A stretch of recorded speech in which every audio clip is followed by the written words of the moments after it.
I have never in 23 years approximately ever not accepted a sentence agreement. Hey! We the people deserve better!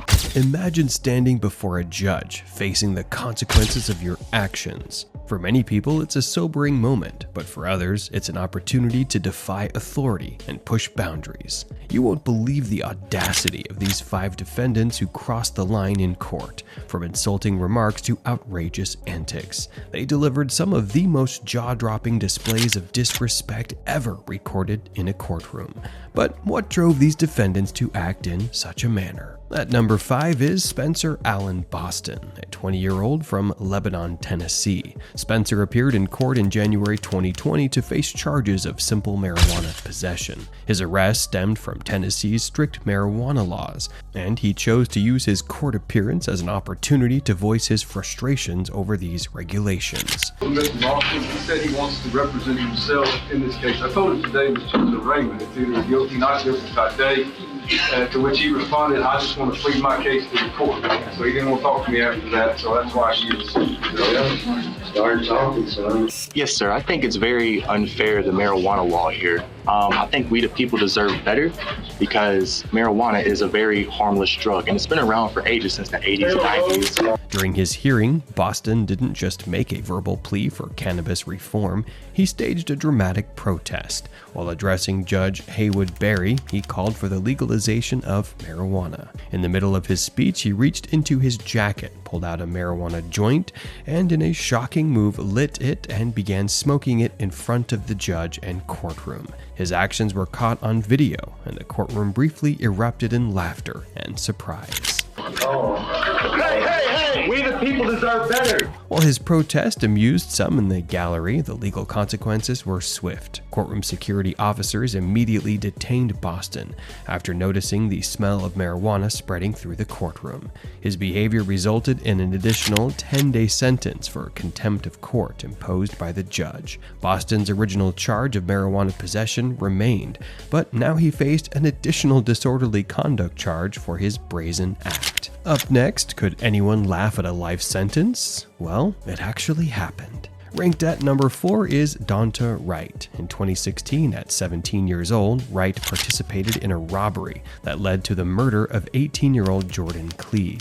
Wright, along with 2 accomplices, attempted to rob Klee at an apartment complex in Ann Arbor, Michigan. The group aimed to steal drugs, clothes, and shoes. However, things escalated when Klee fought back, resulting in Wright fatally shooting him in the back of the head. I sincerely hope that whatever it was you wanted so badly that you felt the need to murder my son was worth the next at least 52 years of your continued existence.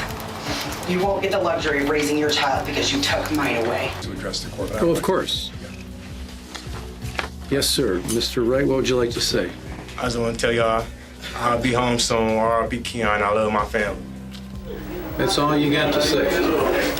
During his sentencing, Wright shocked the courtroom with his disrespectful demeanor. While Klee's family gave emotional victim impact statements, he sat smiling and even laughing, showing no signs of remorse. Wright further exacerbated tensions by arrogantly telling the court, "I'll be home soon." His inappropriate behavior angered Judge David Swartz, who openly considered rejecting Wright's plea deal due to his lack of remorse. I have never in 23 years approximately ever not accepted a sentence agreement between the parties because it's a bargained for sentence by the parties. But watching you sit there, smile and laugh and shake your head like this was no big deal, I'm very tempted to just say, I'm not going to accept this sentence agreement. We'll go to trial. And if you're convicted of felony murder, you'll go to prison for the rest of your life. That means you'll die there.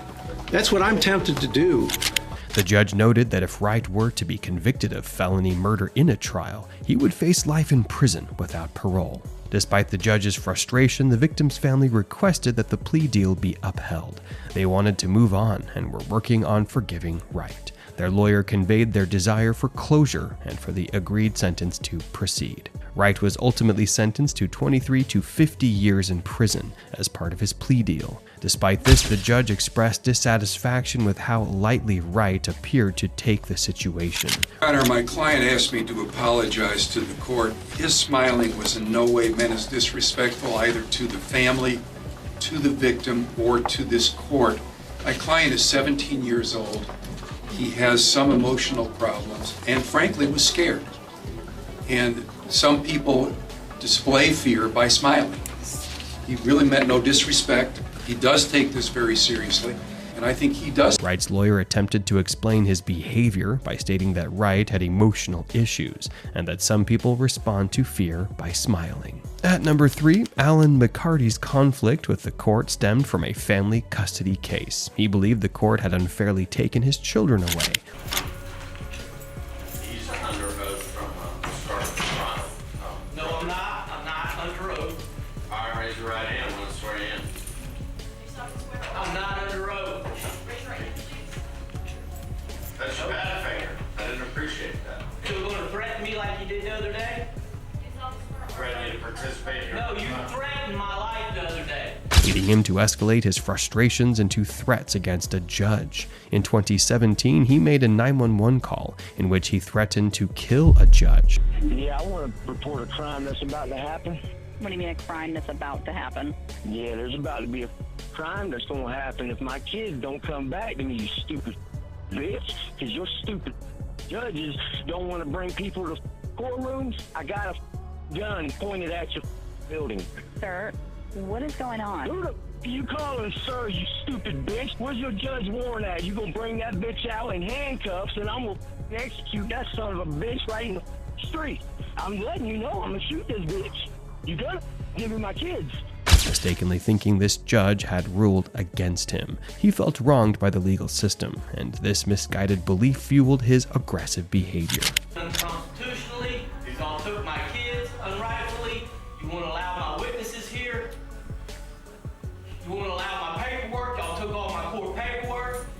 We haven't started the trial yet. It doesn't matter. You still deny it. You want to take my kids from me and act like that? You and that bitch. You and the bitch that took my kids.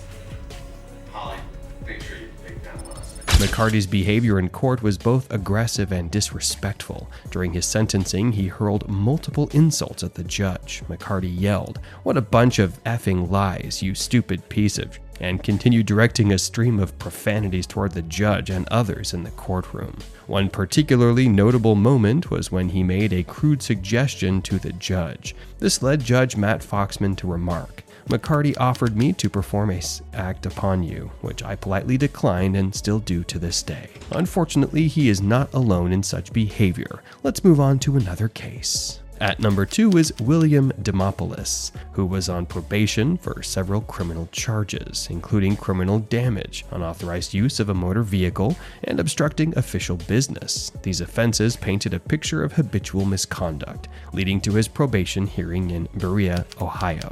That phone. What's in that phone you don't want us to find? Nothing. I just didn't see no need for you guys to confiscate my phone and go through it. I mean, and you play by your rules. You don't want to play by anybody else's rules.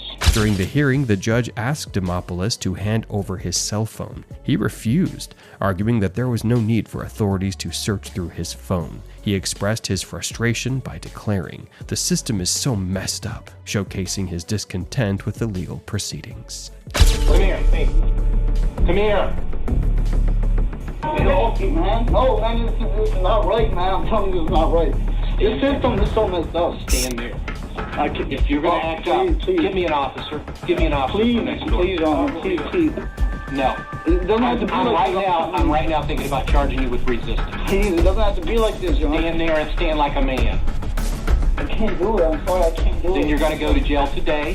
After Demopoulos jumped onto the table, deputies tried to subdue him. A physical struggle ensued, during which he resisted their efforts. Want to take of yours.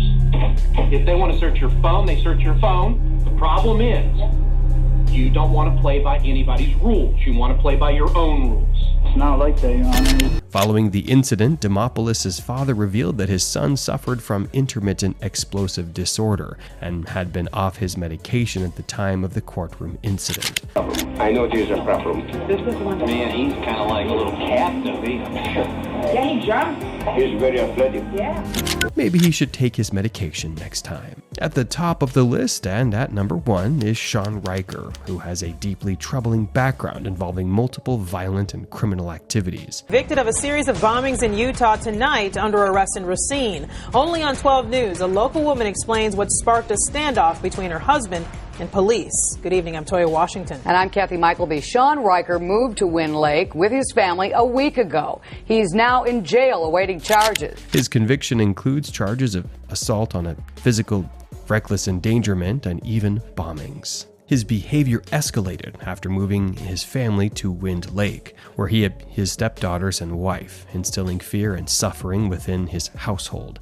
Riker's courtroom behavior was also marked by defiance and disrespect. During his trial, he repeatedly insulted and berated Judge Mark Hannon. Last month, Sean Riker was in court for a pre-sentence hearing, threatened the judge, threatened the prosecutors. Because of previous behavior, he was to be sentenced today via video conference. Using profanity and derogatory language. Riker's verbal assaults on the judge were particularly shocking, including statements like, "You can my," and "you." Riker's behavior ultimately led to a staggering 200-year prison sentence, significantly longer than the initial 20 to 50 years he faced. Judge Hannon cited Riker's contempt and lack of remorse as factors in the extended sentence.